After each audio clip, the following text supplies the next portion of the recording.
What is up, people of the internet? It is Dave, it is Duncan, back from Metal Epidemic for another album review. And for this review, Duncan and I have been checking out the new album from US hardcore band Code Orange. The band's new album, The Above, will be released on September 29th via Blue Grape Music. So, album number 4 from the twice Grammy nominated Code Orange, which follows up the critically acclaimed 2020 album Underneath. We've also had a live album and a remix album since then, but this is the return. This is the big one. Regarding the album, Jamie Morgan elaborates, "We wanted the album to be able to wash over you with melody, aggression and joy, but it was of equal importance that the closer you look, the more you are rewarded. It was too real-footed in the analog world, but with threads of digital reality binding things together.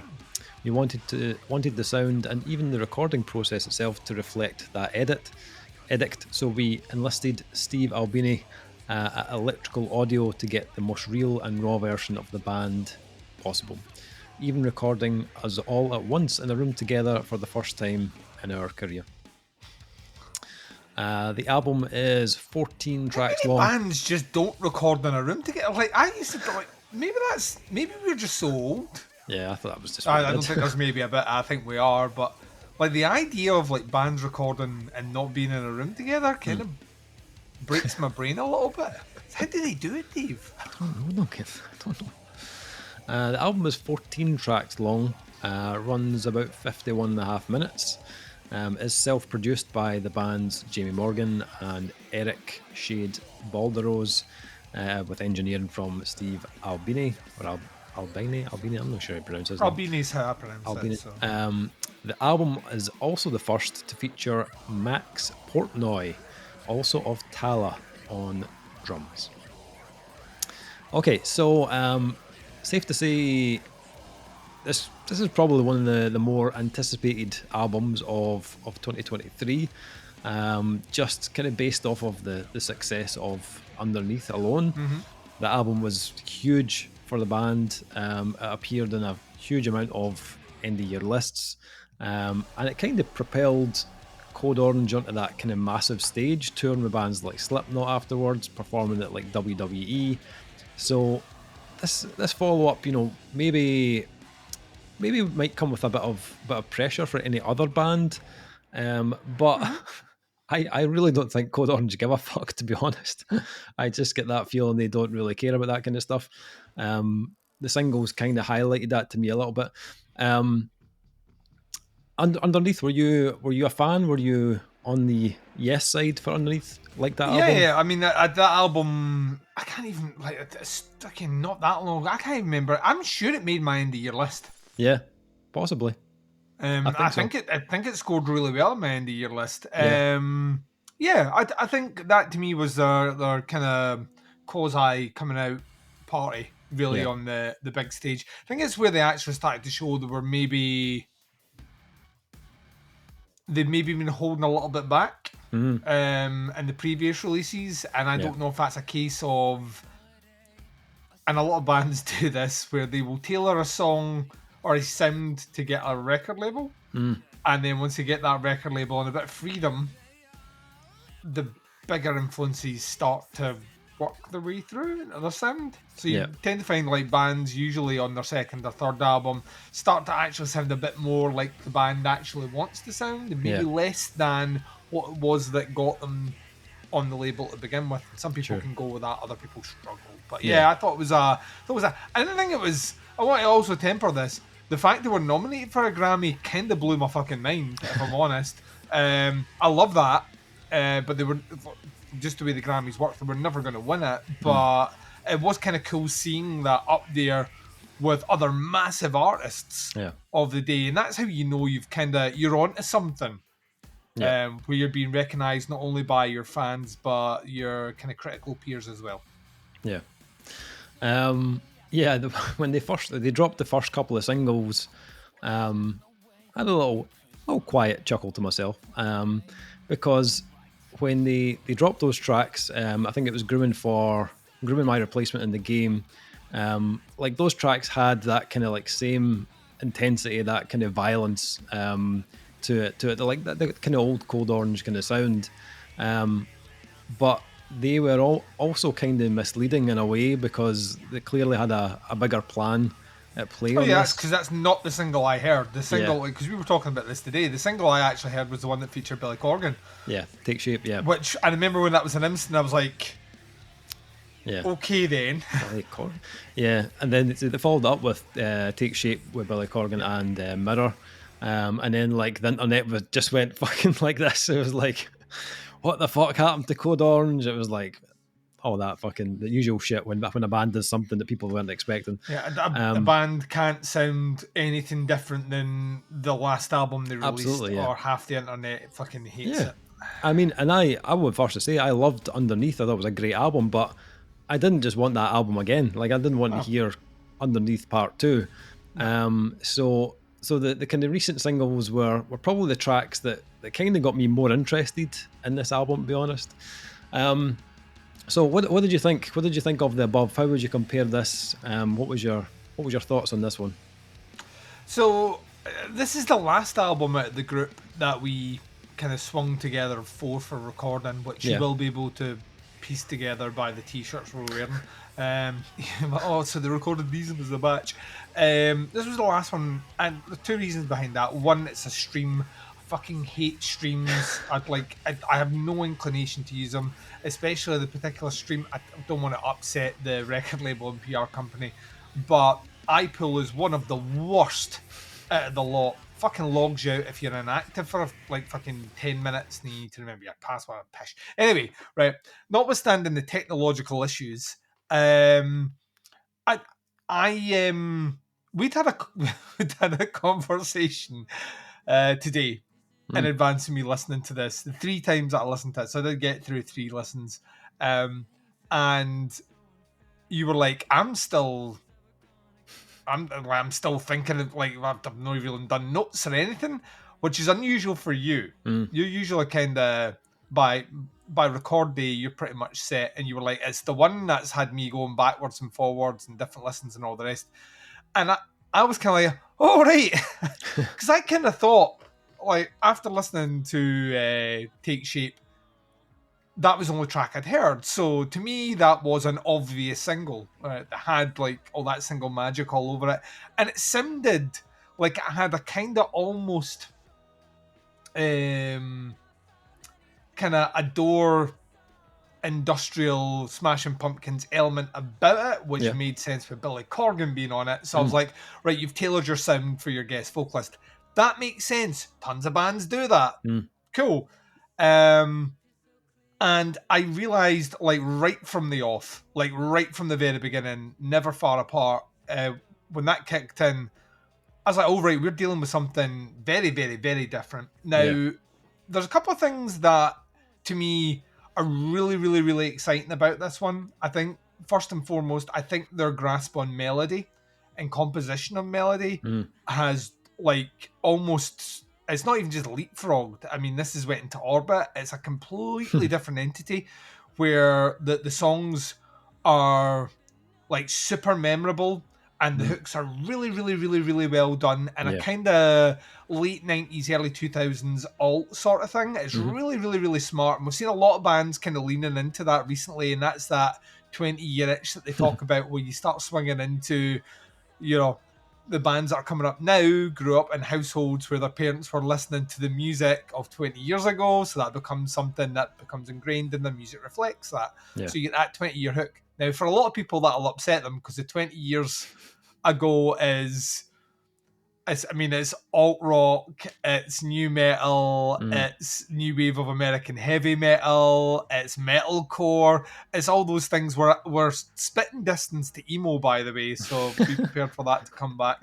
But this is all stuff at my almost 42 years of age that that's my decade, right, of music. Really, that was the one where I was like that. Right, this was my stomping ground music. Yeah. So.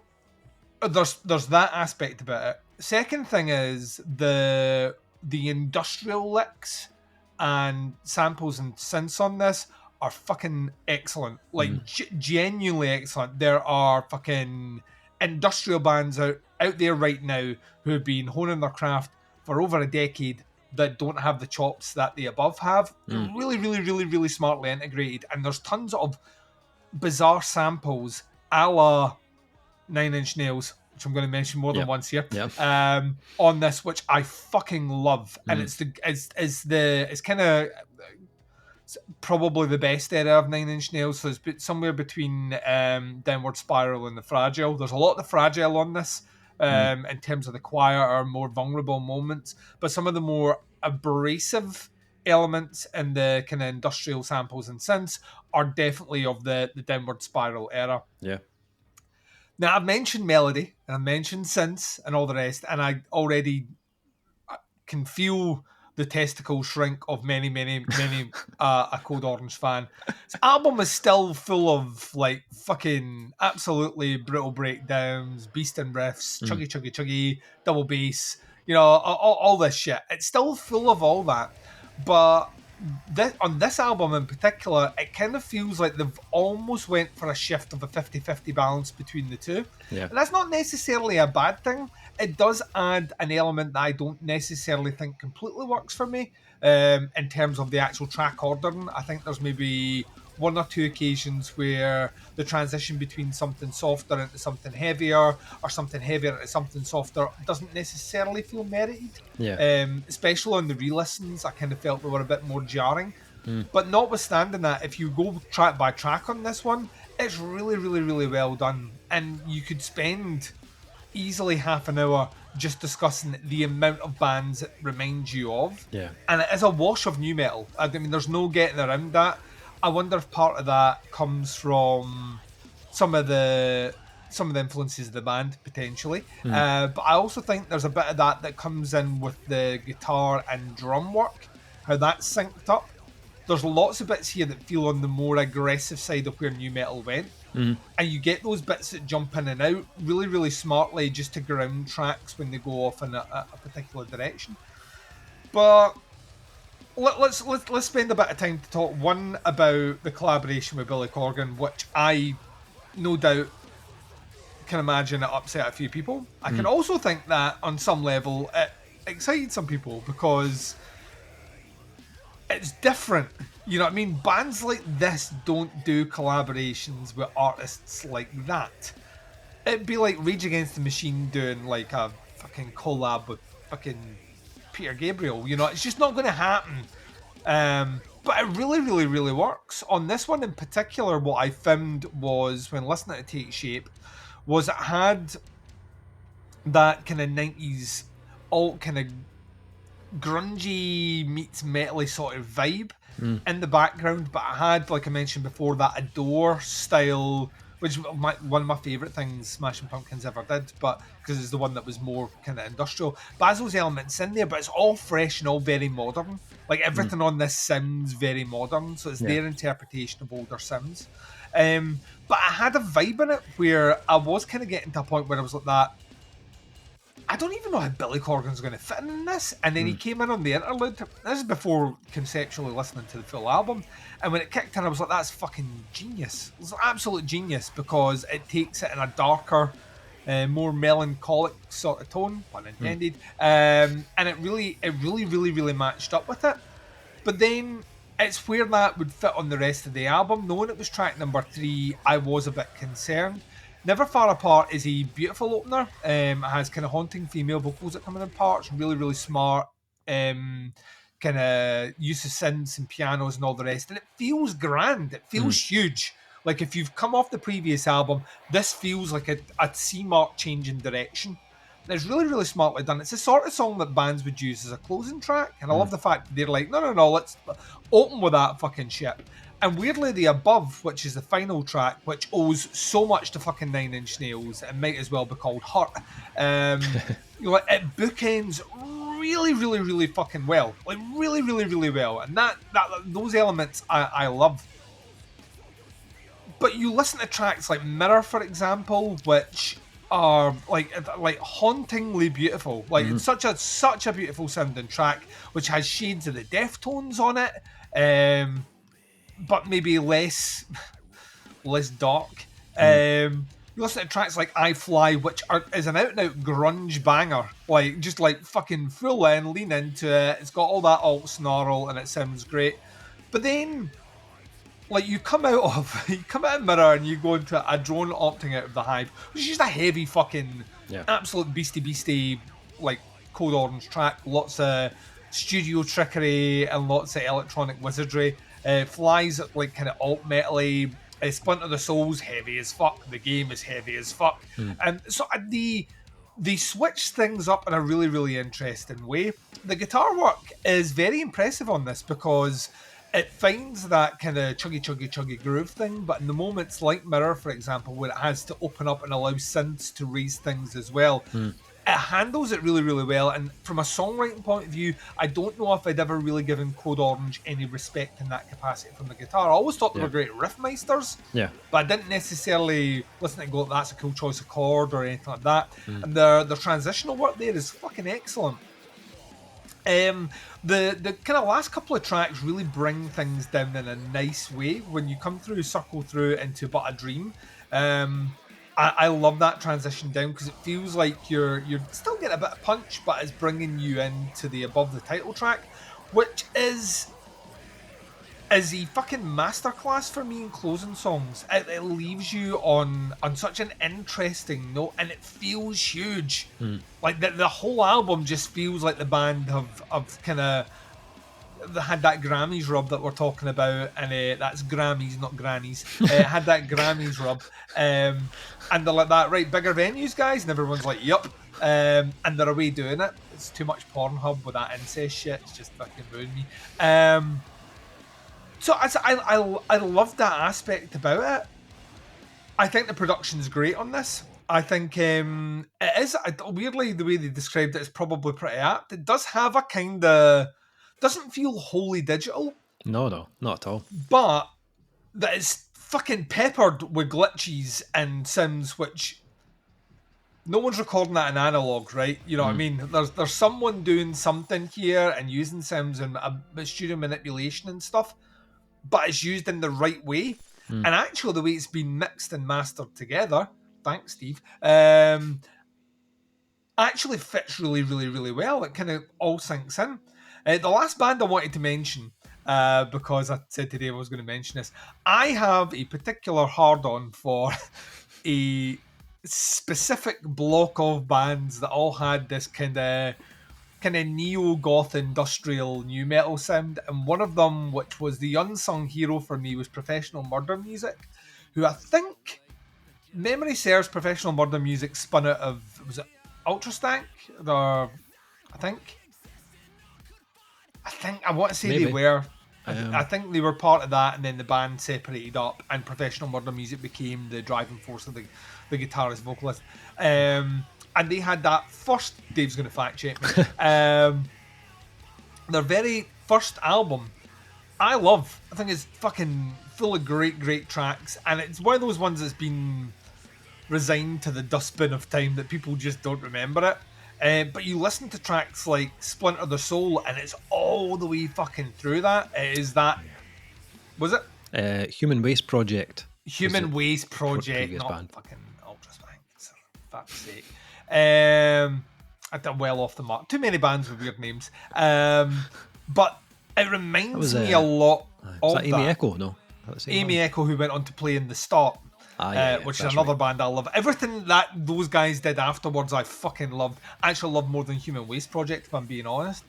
But yeah, I like. There's like you listen to Splinter the Soul. It's kind of like a cross between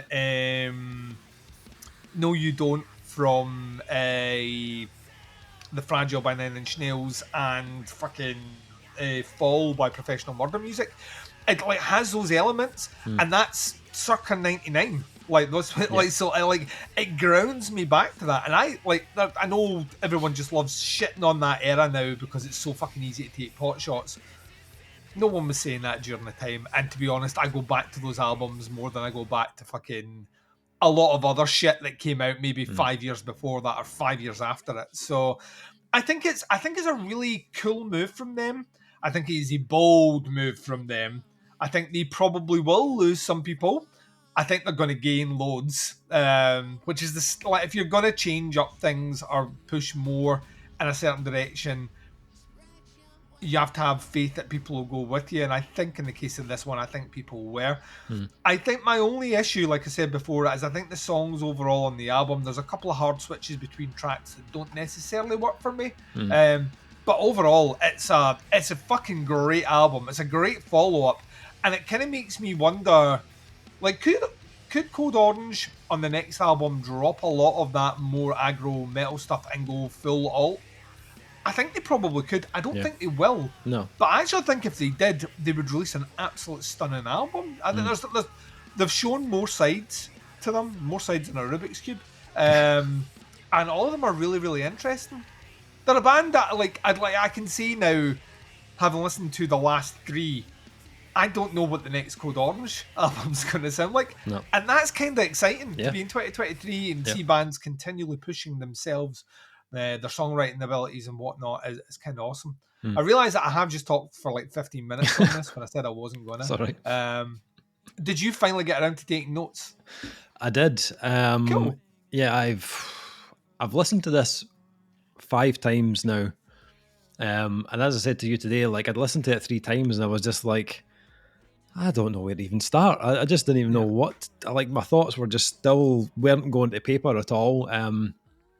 I think like the first thing that kind of hit me, and I got this from the singles as well, was just how 90s this sounds.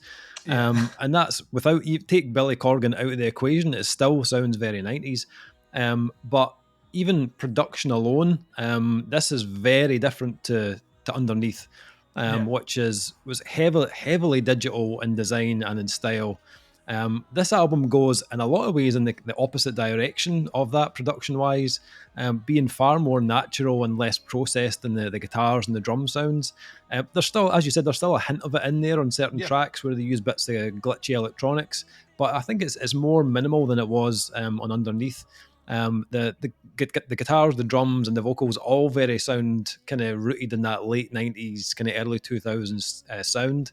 And I feel like when I was listening to it, a lot of it has a lot more in common with I Am King, which was like an early Code Orange album, that it does with Underneath.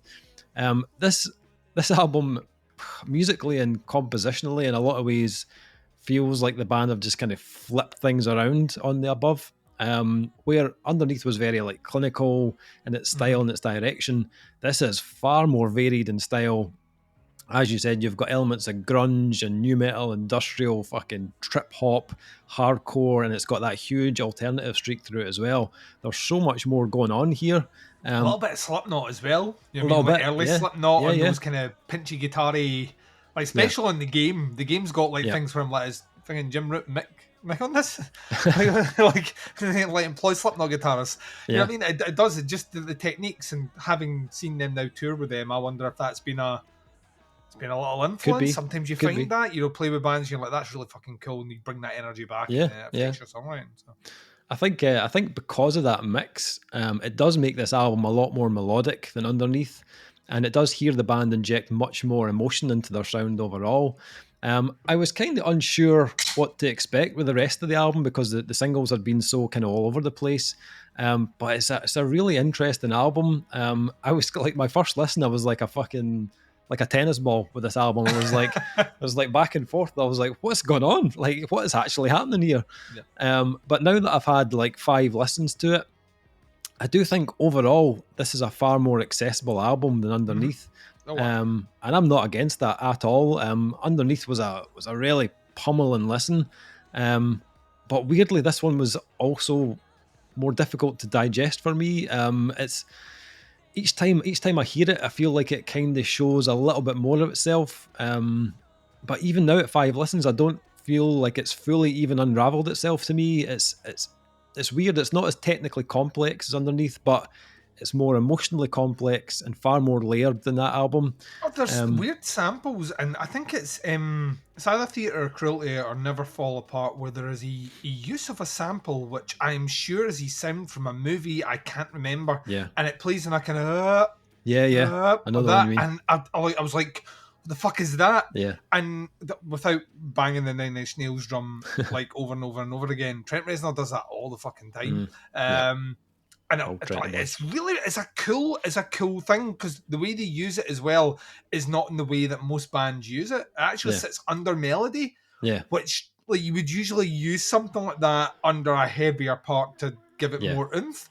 Was just like, even I think it was the last listen I picked up on that, and I'm like, that's such a fucking strange choice to do, but I really like it. I really like it from a production point of view. It's very smart. They're good at that, and they did a lot of that on Underneath as well, with the little kind of like blocks of silence when you're like, fucking something wrong with my earphones, what's going on, that type of thing. There's things happening, you're just like, someone's shouting at me from another room, but no, it's something that you hear in the background of one of the tracks.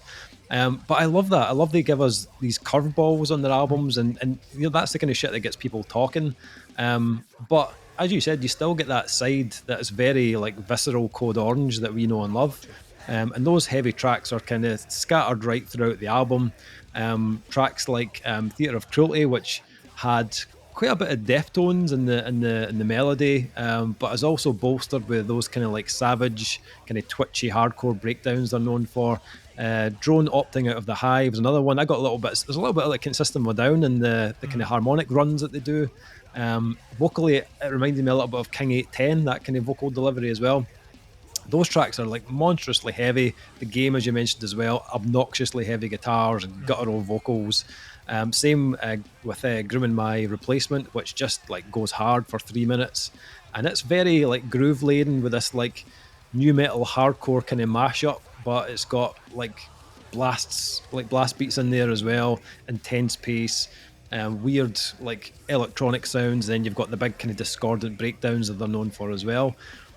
But it was kind of the tracks in between that really kind of grabbed my attention. As much as I love all that heavy stuff, it was those other tracks that made me want to return to this so many times, where it feels slightly more structured than before, and it's not like every instrument's trying to grab the spotlight either. Those tracks were the ones that really kind of just sunk their hooks into me. That right from the start, really, on the kind of electronic vibe on Never Far Apart. And it's got these really lush strings and pianos, big industrial drums. I agree with you, the Nine Inch Nails thing is all over this. I got it on Take Shape as well with the kind of Nine Inch Nails drums. I will admit I am not a Billy Corgan fan. I've spoke about this before. Don't mind Smashing Pumpkins musically, but his voice I am not a fan of. It's an acquired taste. He is like nasally fucking. Is the problem? It's nasally, but I always get the impression that you were always one step like removed from whatever was kind of like whatever was kind of selling millions that was alternative. Always, I don't know what it is like. I would like people listen to Smashing Pumpkins. Dave is listening to Sepultura.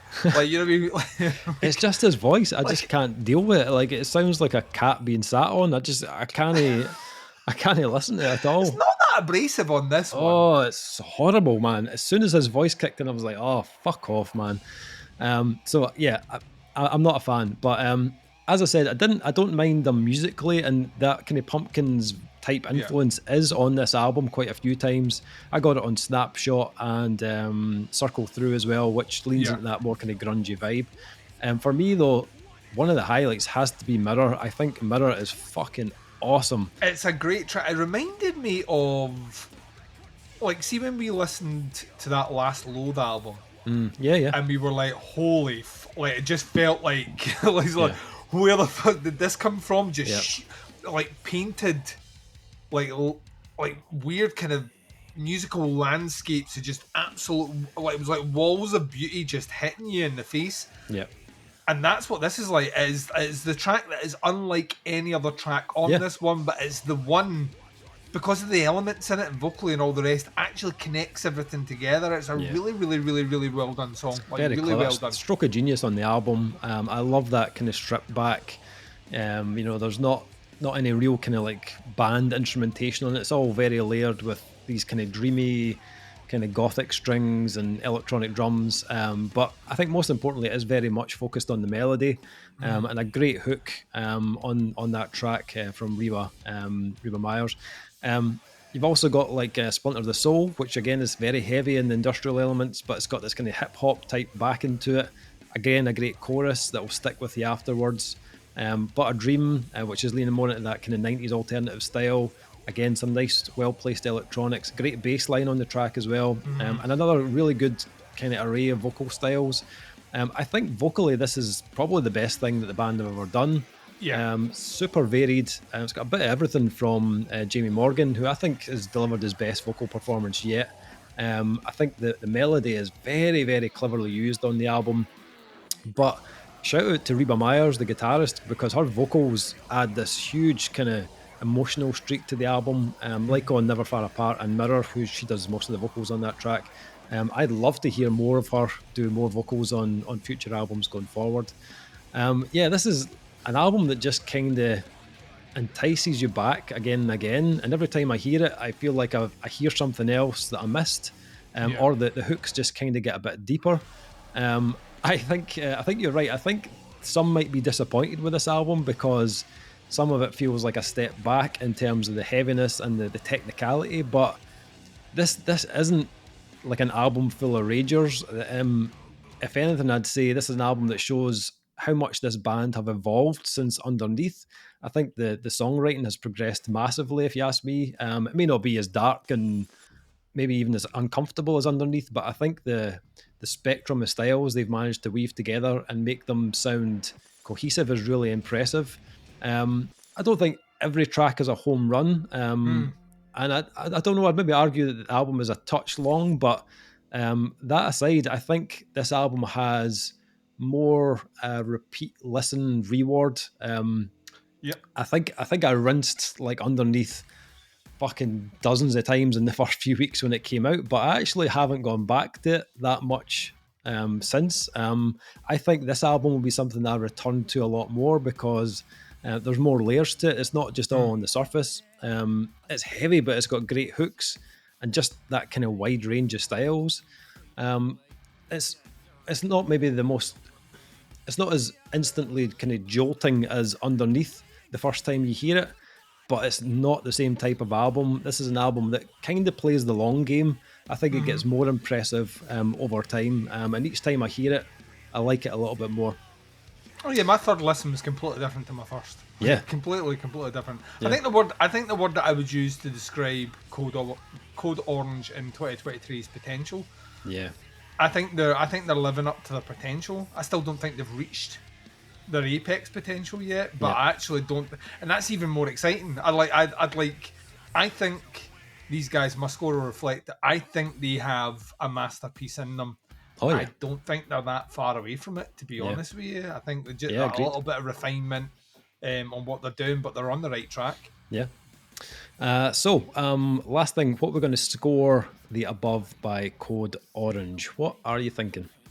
So I'm going to give this one a 4.5. I'm very high on it. Like, it gets knocked down because I think there's a couple of song choice placements where I think for an album that is maybe a bit more daring and its song choice, some of the conventional 2 for us, 1 for you sort of things to placate maybe some listeners out there that are not fully acclimated to something a bit more commercially wired up. It does feel like there's a couple of token harder hitting songs on this one, and that comes with bands that are transitioning, which is why I reckon that, you know, if it'll be interesting. The next album is the Deal or No Deal on it. Yeah, I think so. If there's more heavier tracks on the last one, it's because they themselves feel guilty about doing what they've done. Yeah. But if they continue on this road, I see that slowly fading out, the same way that if you listen to Mastodon circa 2021 and you listen to Mastodon circa like 2005, those like bands are, it's the same band, but the way they write songs and release them is completely fucking different. Yeah. It's, you know what I mean, it's like Blink-182 sang about Dave. I think this is growing up. I think they're close for me. I think they're close to a 5. I also agree with you. I see myself coming back to this one quite a bit before the end of the year, so I would not be surprised if this like sneaks its way comfortably into the top 20 through sheer force of will. Yeah. I agree. I'm totally there with you. 4.5 was my score for this one as well. I agree. My first listen, I found it really like as I said, very back and forth with the tracks. Now at 5 listens in, I have less of a problem with that because I know kind of what's coming on the album, and I know the kind of big hitters of the album are coming up. I I used to think Code Orange were the band that kind of really got me going because of how heavy they were and how savage they were. Funnily enough, on this album, it's the other stuff that really works for me. Like, I love the heavy stuff; it sounds great, but it's the other tracks that really grab my attention on this one. So, I'm not against them pushing more of that on future releases, but I think this is a really, really good album, and I definitely urge you to give it a listen, more than one listen, because it is one that kind of seems to kind of grow on you even more each time you hear it. So that is our review of Code Orange and the Above. It's out on September 29th on Blue Grape Music. Links below to the band, to the pre-order. Check it out. Let us know what you think. There's a few singles out there already. Happy to hear your thoughts and opinions on it. That is the review. Thank you for checking it out. We'll be back with another review very soon, but until then, take care. Speak to you soon. Bye, everyone.